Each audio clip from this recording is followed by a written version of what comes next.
Shabbat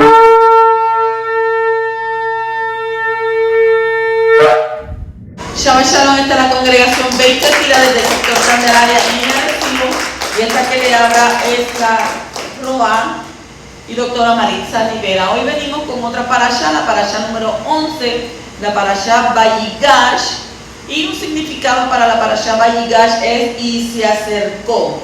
Esta parashá comienza en el libro de Bereshit, Génesis 44:18 al 47:27.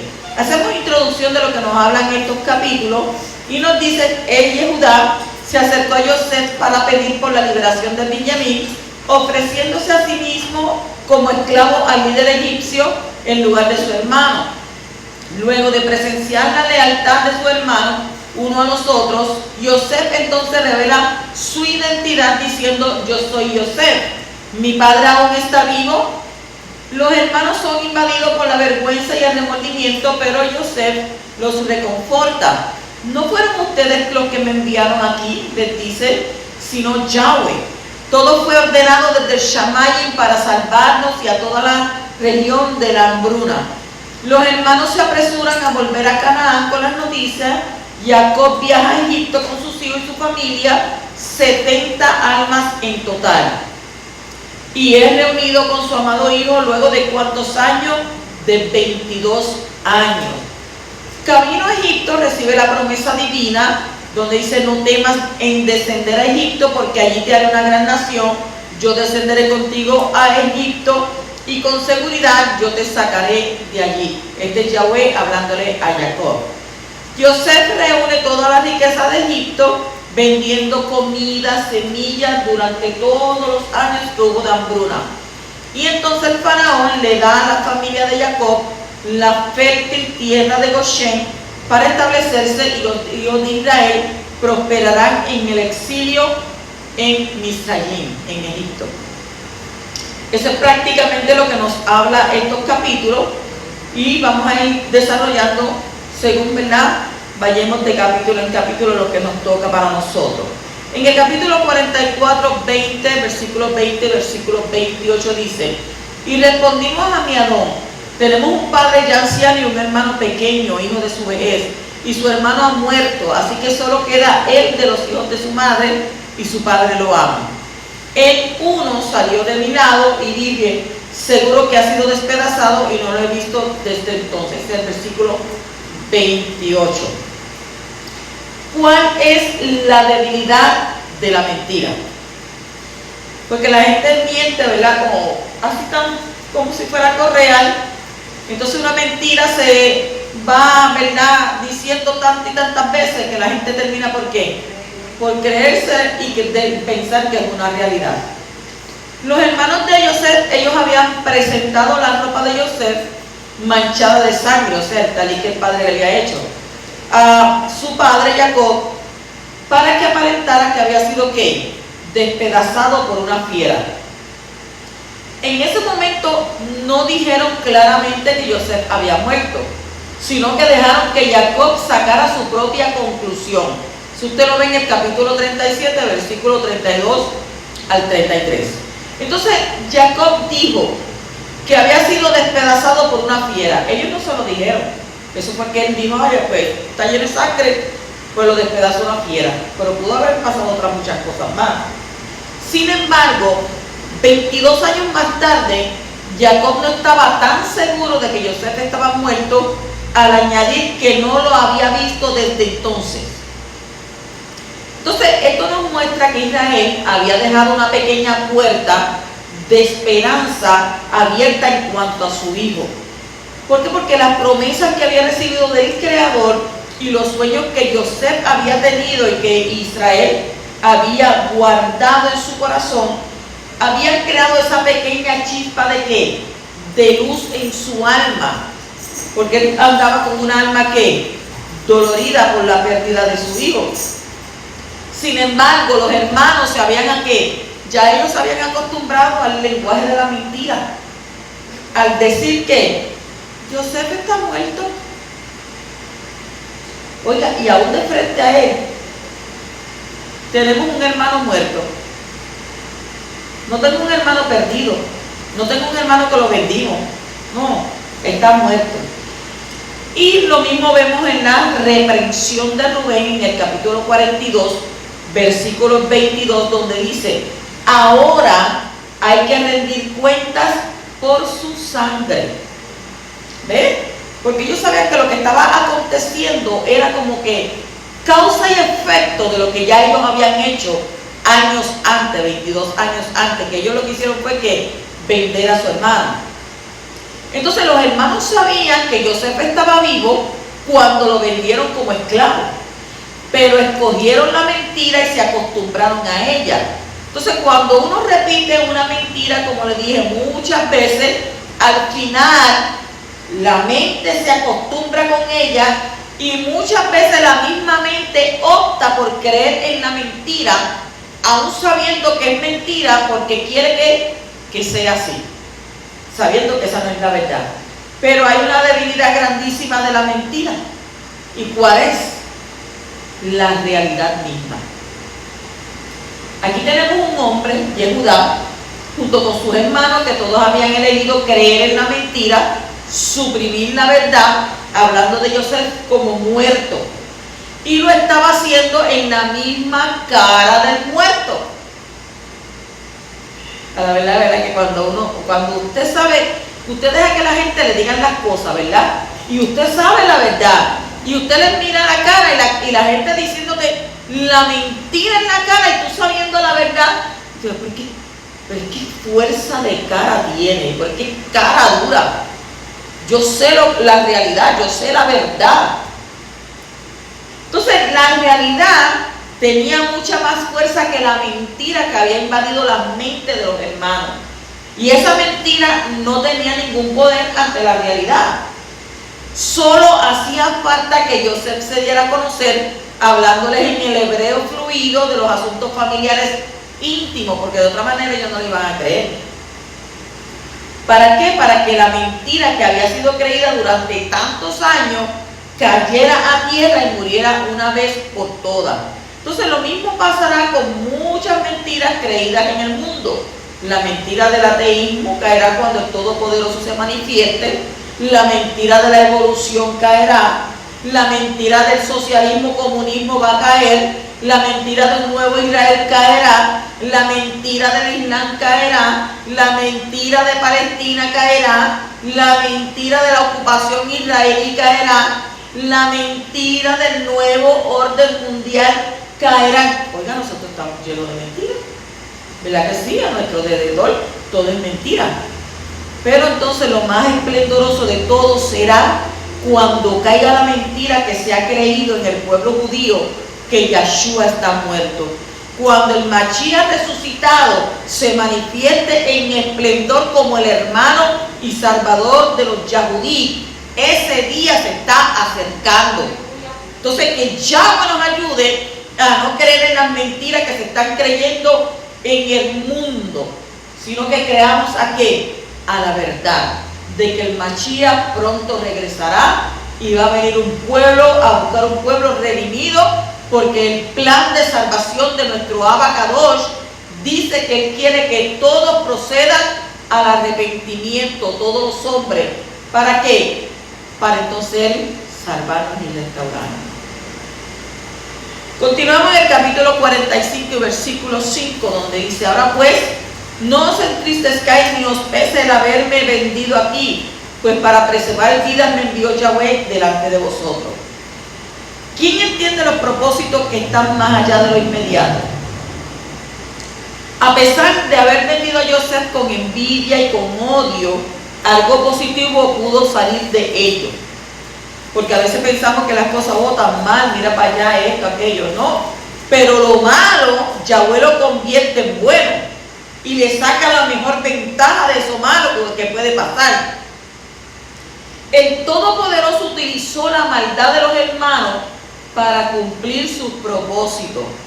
El conocimiento del Creador es infinito y Él sabe todas las cosas que van a pasar, y entonces puede aprovecharse de las decisiones que toman los hombres, aunque sean malas, para que su plan de redención se lleve a cabo.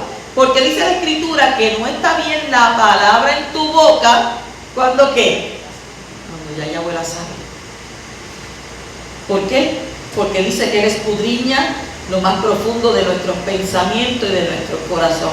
Y acordémonos que nosotros llevamos el espíritu de Él. Sea bueno o sea malo, el espíritu de Yahweh está sobre nosotros, porque Eclesiastés dice en el capítulo 12 que cuando el cordón de plata se rompe, el espíritu va a Yahweh, que fue el que lo dio.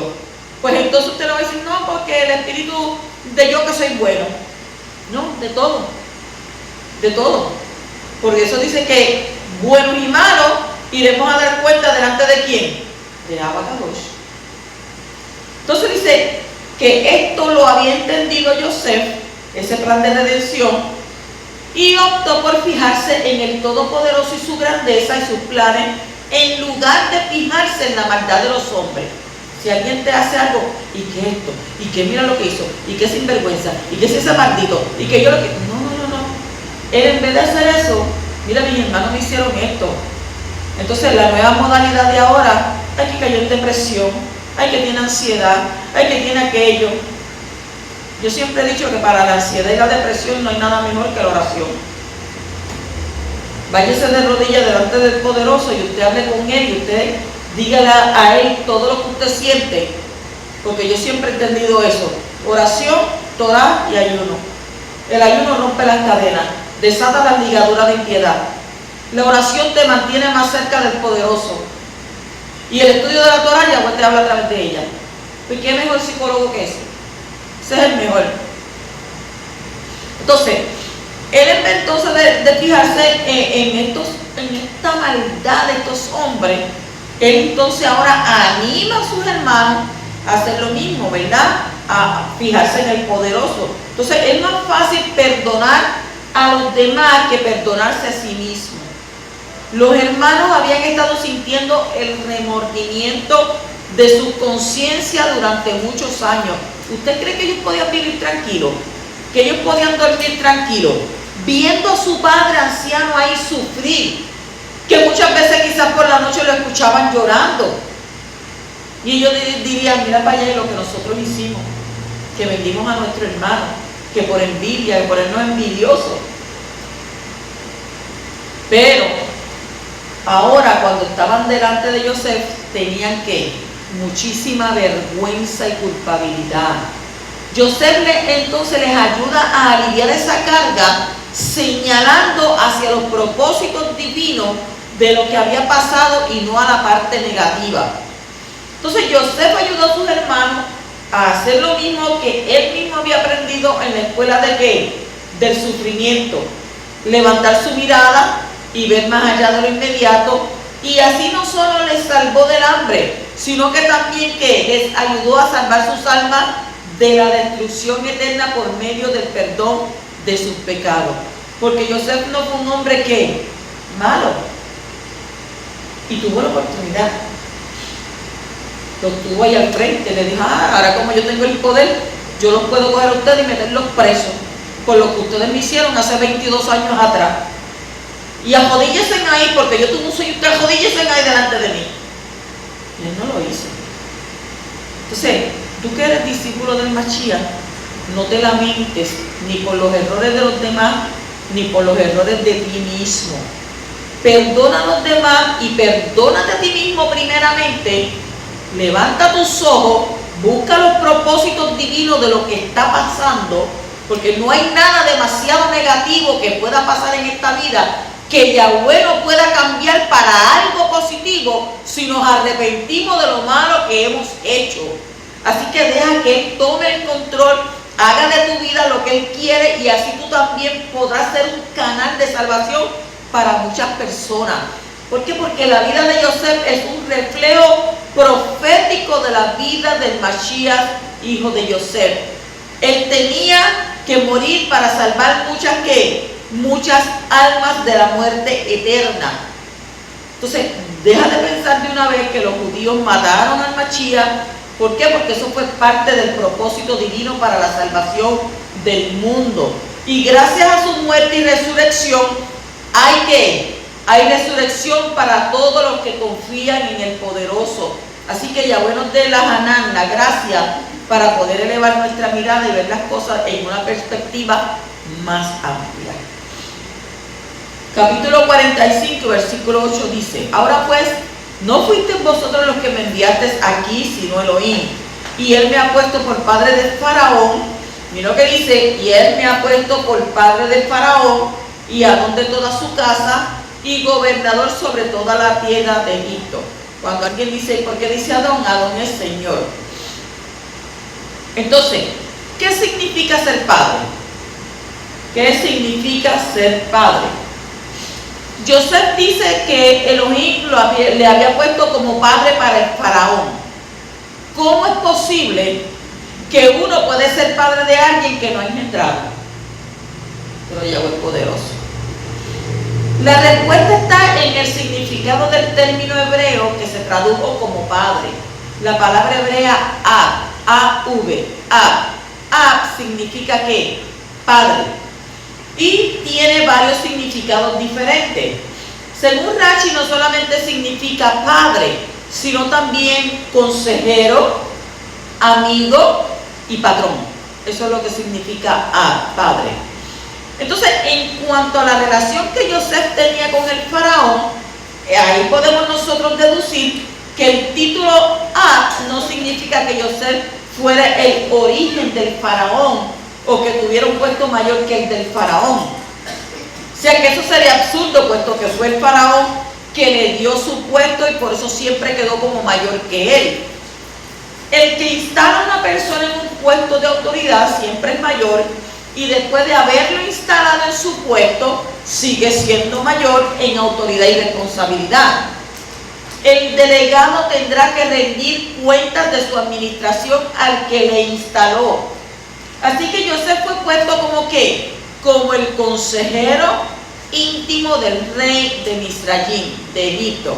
Así que hay que entender que el título en este relato, algo similar pasó también, ¿verdad?, con el Mashiach, Ben Yosef, que él recibió también del Yahweh el cargo de ser padre en relación a la creación, sin ser superior o igual al creador, que es uno solo.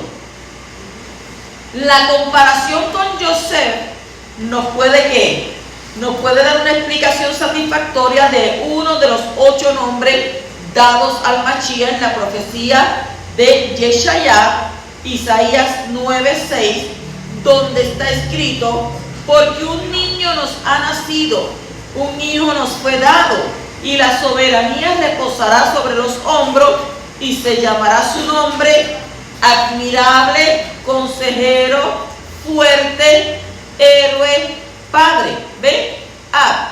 Eterno príncipe, ¿de qué? De shalom, de paz. Entonces, basándonos en lo que pasó con Joseph, la figura profética del Mashiach, podemos llegar a la conclusión de que cuando el Mashiach es llamado padre, no implica que él sea el poderoso o que le iguale o que tenga la misma posición o que lo supere. Ninguno puede igualarse a Yahweh, ni en el cielo ni en la tierra, como está escrito en Primera de Reyes, capítulo 8, versículos 23, y Segunda de Crónicas 6:14. Dice: Elohim de Israel, no hay Elohim como tú, ni arriba en los Shamayim, ni abajo en la Ares. También en Primera de Corintios 8:6 encontramos en el título Padre el significado de originador de todo, como está escrito, ¿verdad? Dice: no obstante, para nosotros hay un solo Elohim, el Padre de quien son todas las cosas, y nosotros somos ¿para qué? Para Él, y un Adón, Yeshua HaMashiach, por medio de quien es todo y por medio de quien nosotros existimos. O sea que según este texto es obvio que Yeshua, el Mashiach, no es Elohim, y está excluido del cargo del Padre en el sentido de originador. O sea que el creador es el originador. ¿Y quién es el originador? El Padre. ¿De qué? De todas las cosas. Entonces todo lo que hay fuera de él ha sido ¿qué? creado por él, incluido ¿quién? El Mashiach. Solo Yahweh, solo Elohim es el Padre y solo es el Padre es Él. ¿De dónde está excluido el Mashiach? Y Yeshua, el Mashiach, es el medio que el Padre utilizó para crear todas las cosas. El Mashiach existía en la mente del Padre antes de la creación y fue el propósito de la creación y modelo que el Todopoderoso utilizó para crear todo. Sin embargo, según el mensaje profético mesiánico que hay en el relato de Yosef, vemos que después de la resurrección el Mashiach fue puesto como ¿qué? Como Padre. ¿Pero en qué sentido? En el sentido de amigo íntimo del Padre Celestial y como el patrón de la casa del Padre Celestial y como gobernador de toda la creación, aunque Yosef se parecía al faraón, según el capítulo 44, 18. Pero él no era ¿qué? Él no era el faraón. Y aunque se parezca, ¿verdad? Aunque Yeshua se parezca al Padre Celestial, según Yohanan 14:9, no es el Padre, porque la Escritura dice el Padre del Adón Yeshua el Mashiach. Entonces, como Yosef fue puesto como el segundo después del faraón, pero no como el faraón, asimismo Yeshua fue elevado después de su resurrección para ser el segundo después del gran rey celestial, pero no es el gran rey celestial. Así que Yahweh nos ayude a no poner al encargado en el lugar del jefe, porque el jefe es una cosa y el encargado es otra. Continuamos en el capítulo 45 y versículo 27. Dice: ¿quién es capaz de no ser afectado por las circunstancias? El espíritu de nuestro padre Jacob había estado muy quieto durante ¿cuánto tiempo? 22 años. Durante ese periodo la Torá le nombra Israel en algunos momentos. En el capítulo 42:5, 43:6, 8 y 11 y en el capítulo 45:21. Dándonos a entender que su espíritu no estaba totalmente muerto, ni que el espíritu de la Kadushá se había apartado de él totalmente. Sin embargo, cuando oyó la noticia de que Yosef estaba vivo, cogió un palo y le entró a palo a todos los hijos. Dice que cuando él escuchó esta noticia, de repente pudo entender todo lo que había pasado y el propósito divino detrás de todos los acontecimientos que parecían tan negativos, y dice que su espíritu recobró nueva fuerza y revivió, y el espíritu de profecía volvió a operar en él.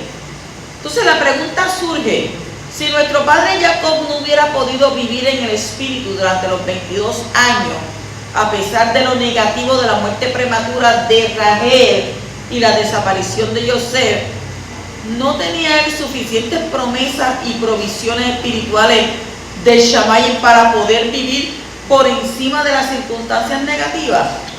Ciertamente que sí. Si hubiera hecho más caso a la revelación divina y si hubiera confiado en la bondad y el poder de Yahweh, si hubiera ahorrado su alma y su familia de 22 años de amargura. Yo digo que fue que se cegó, ¿verdad? Porque como ya se le había muerto la esposa y ahora suceder esto con su hijo, como que se fue en blanco. La Torá dice que Jacob rehusó ser consolado, según el capítulo 37 y versículo 35. Esto nos enseña que él optó por ser afectado negativamente de lo que le sucedía y dejó lugar a la amargura en su alma. Entonces, ¿qué hubiera pasado si él hubiera logrado tener el ánimo levantado durante esos 22 años en lugar de rehusar ser consolado? ¿Qué diferencia hubiera habido? Bueno, en cuanto a lo que pasó con Yosef, no hubiera habido ninguna diferencia. El plan de Yahweh estaba en acción y tenía que ser cumplido, a como diera lugar. Así que las cosas hubieran pasado exactamente igual con Yosef independientemente del ánimo o fe de su padre Jacob, con el fin de que los hijos de Israel fueran a Misrayim, fueran a Egipto. Entonces, si Jacob hubiera hablado positivamente, no dejando lugar a la amargura y no hablando acusaciones a sus hijos afligiéndole, según el capítulo 42:1 y el 42:36, entonces hubiera sido que salvado por Joseph de todas maneras. Así que el enfrentar las cosas negativas con confianza y el enfrentar las cosas negativas con lamentos hubiera dado el mismo resultado final. Entonces, ¿cuál sería la diferencia si de todos modos sería salvo? La diferencia hubiera sido que 22 años de alegría y felicidad llenos de esperanza y alabanza a pesar del dolor, en lugar de 22 años de ¿qué? De pena, de tristeza, llenos de ¿qué? De desesperación, de lamento, o quizás, ¿verdad?, acusándose por culpa tuya, tú esto, lo otro, y causando ¿qué? Causando dolor entre ellos. Por haber elegido lo negativo, nuestro padre Jacob dejó que 22 años de su vida fueran oscuros en lugar de claros. Yahweh de todas formas cumplió su plan y su promesa, bendito sea su Shem, Baruch Shem, que Yahweh nos dé, ¿verdad?, la Hanan, para confiar en medio de las penas, en medio del dolor, en medio de las situaciones difíciles, porque sabemos, ¿verdad?, que cuando llegan las situaciones difíciles, yo lo digo por experiencia, usted se bloquea, no sabe qué hacer, no ve luz al final del camino. Pero entonces tenemos que clamar ¿a quién? Al poderoso, que es Él es luz, Él es luz. Entonces, en medio de esas penas, sabiendo que para los que aman al Todopoderoso, todas las cosas ayudan a bien, para que sus propósitos se cumplan en nuestra vida, según Romanos 8:28. ¿Qué tenemos nosotros que hacer? Estar siempre gozoso, en las buenas y en las malas, porque su palabra dice, todo obra para bien, aunque no lo entendamos. Sí, pero ¿en qué me puede beneficiar esto a mí si estoy pasando por esta difícil situación? Todo obra para bien. Y como yo siempre digo, no entiendo nada, no comprendo nada, solo sé que tengo fe y todo es ¿qué? Para bien. Capítulo 46, versículos 2 al 4 dice: Y Yahweh habló a Israel en una visión nocturna y dijo, Jacob, Jacob. Y él respondió, venme aquí. Y él dijo, yo soy Yahweh, el Elohim de tu padre. No temas descender a Egipto, porque allí te haré una gran nación, y yo descenderé contigo a Egipto, y ciertamente yo también te haré volver, y Joseph cerrará tus ojos. ¿Cómo Jacob se atrevió a bajar a Egipto? Usted sabe que su padre no tuvo permiso. Isaac no paró a Egipto. Él no tuvo permiso de ir para allá. Y eso lo leímos anteriormente en las parchas. Entonces, cuando el poderoso hizo el pacto entre las partes con Abraham, el abuelo de Jacob, le reveló que sus descendientes serían ¿qué? Esclavizados y oprimidos en una nación extranjera durante 400 años. Algunas versiones dicen 430. Por eso de que alguien diga, no fue 400, fue 400, 430. Eso usted lo ve en el capítulo 15, versículo 13. Y cuando Isaac, el padre de Jacob, quiso ir a Egipto, a Misrayim, para sobrevivir la sequía, el Creador se lo prohibió y le dijo que se quedara en la tierra. Eso está en el capítulo 26, versículo 1 al 2. Ahora Jacob había recibido la invitación de Joseph para descender con toda su familia a Egipto, a Misrayim. Pero dentro de Jacob tenía que haber habido grandes dudas y temores. ¿Seremos esclavizados en Misrayim? ¿Será que estoy haciendo lo correcto al dejar la tierra de la promesa cuando el Creador no permitió a mi padre hacerlo? Jacob necesitaba saber si Yahweh estaba detrás de su plan de bajar a Egipto, y por eso hizo una parada en Beersheba para presentar sacrificios a Yahweh de su padre Yitzhak, al Elohim de su padre Yitzhak. O sea, él tenía una alegría, y una alegría grande de que su hijo estaba vivo, de que su hijo vivía. Pero como este es un hombre temeroso de Yahweh, él dice, no, pero ¿y si Yahweh no está en el asunto? Y yo bajo para allá y allí nos dejan allí esclavizados. Eso es lo que estábamos hablando, ¿verdad? Pues, ¿qué sucede? Él hizo ¿qué?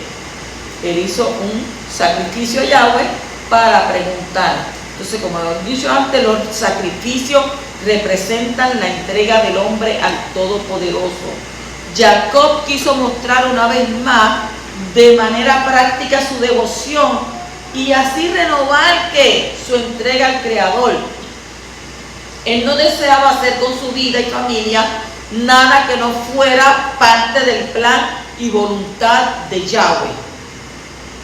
O sea, todo el plan futuro de la redención del mundo estaba ¿qué? En juego en ese momento. Y Jacob no quería tomar una decisión sin estar seguro de que Yahweh estaba de acuerdo con ella. La visión nocturna que Jacob recibió fue más que suficiente para que él pudiera entonces seguir el camino hacia abajo. El Todopoderoso le dijo que no temiera descender a Egipto y que él descendería con él. Entonces, ¿qué más necesitaba Jacob para estar seguro de su decisión?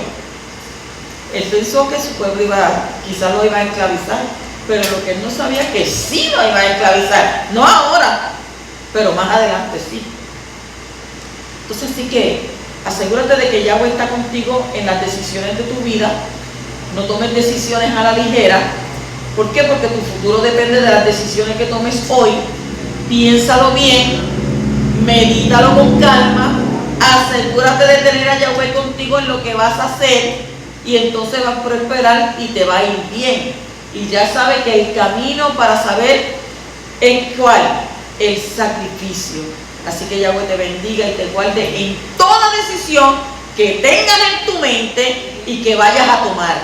Así que antes de tomar esa decisión, quizás por desesperación, quizás por coraje, quizás por ira, quizás por... consúltalo con Yahweh. Consulta primeramente con el Abba Kadosh. No tome decisiones a la ligera donde luego te vas a arrepentir. Entonces, como decía mi mamá, que había un dicho, el si yo lo hubiera sabido, viene tarde. El si yo lo hubiera pensado, viene tarde. Así que consulta con el Poderoso para que Él guíe tu espíritu a toda verdad y a toda justicia. Capítulo 46:30 dice, entonces Israel dijo a José, ahora ya puedo morir después que he visto tu rostro y sé que todavía vives. ¿Por qué Israel dijo que podía morir después de haber visto a José? ¿Por qué él dijo esto? Nuestro padre Israel vivía para una sola cosa: cumplir el propósito del Creador con su vida. Él sabía que su historia estaba en José y los demás hijos, ¿verdad? Entonces sabía que el Creador había escogido a todos sus hijos para hacer el cumplimiento de las promesas dadas a su padre. Si no fuera así, pues, ¿por qué decimos entonces las 12 tribus de Israel? ¿Qué son los qué? Los hijos de Israel. Entonces, si faltara uno de ellos, habría una gran pérdida en el plan divino para la familia. Jacob entendió que José era muy importante, no solamente porque la vida de cada ser humano es muy valiosa, muy preciosa y de alto valor, sino porque Yahweh había puesto en él el papel de ser ¿qué? Un príncipe poderoso en la tierra para ayudar a muchas personas. Jacob sabía que por medio de la simiente de Abraham, todas las familias de la tierra serían ¿qué? Bendecidas, y entonces José jugaba un papel muy importante en el cumplimiento de esa promesa. Por eso Israel dijo a José que podía ¿qué? Morir después de haber visto, porque sabía que su papel de padre e instructor de sus hijos había cumplido su propósito y por medio de sus hijos las promesas del Creador seguirían ¿qué? Cumpliéndose. O sea, sin embargo, no era el momento para la muerte del patriarca.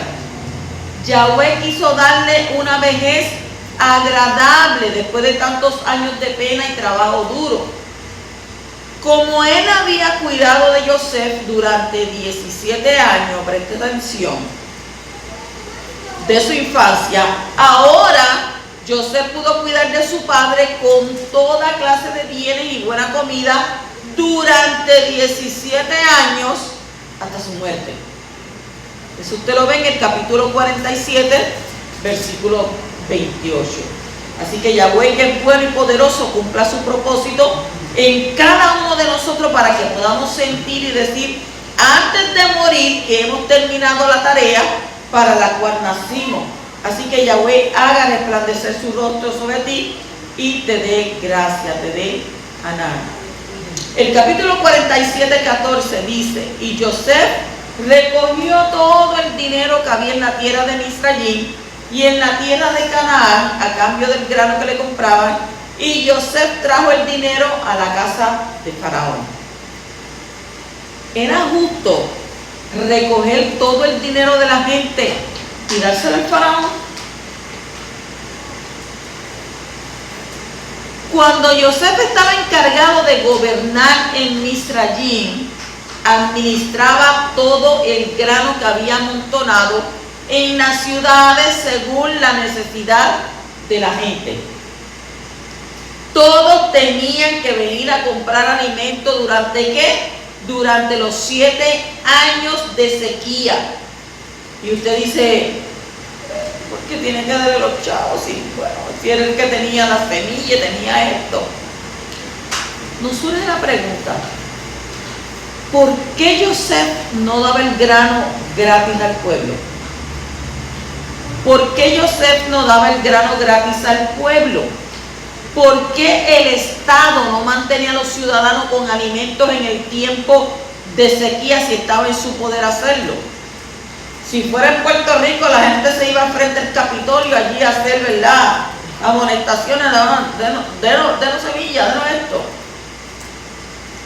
Obviamente, la Torá no aprueba el comunismo, sino que apoya y defiende la propiedad privada. Lo que no aprueba es la explotación injusta de nadie, ni de los ricos ni de los pobres. Joseph actuaba con justicia bajo la dirección del Todopoderoso. En primer lugar, tenemos que entender que Yahweh había dado a Joseph un don casi sobrenatural para administrar. Y yo también lo quisiera tener también, ese don. Joseph sabía muy bien cómo hacer las cosas de mejor manera. Y hay gente que son innatas en administrar. ¿Qué sucede?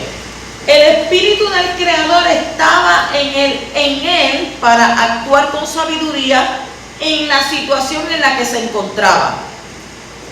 Y lo que Joseph hacía venía del cielo, y por eso entendemos que el cielo quería que todo el dinero de los egipcios y de las naciones de alrededor llegara al faraón en ese momento. Y usted, ¿pero para qué le quieren dar tanto dinero al faraón? Con calma, con calma. En segundo lugar, tenemos que ver esto desde una perspectiva más amplia. El Creador tenía un plan con el dinero que había en el mundo donde Egipto tenía su influencia.